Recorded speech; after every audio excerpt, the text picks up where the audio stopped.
রবি ঠাকুরের লেখা নতুন দেশ, পাঠে আমি দীপিকা।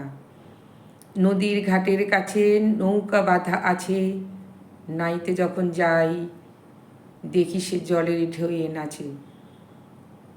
আজ গিয়ে সেইখানে দেখি দূরের পানে, মাছ নদীতে নৌকা কোথায় চলে ভাটার টানে।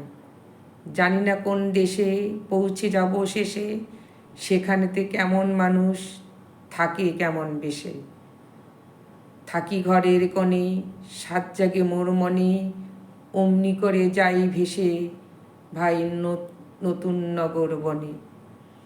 দূর সাগরের পারে জলের ধারে ধারে, নারিকেলের বনগুলি সব দাঁড়িয়ে সারে সারে। পাহাড় চূড়া সাজে নীল আকাশের মাঝে, বরফ ভেঙে ডিঙ্গিয়ে যাওয়া কেউ তা পারে না যে।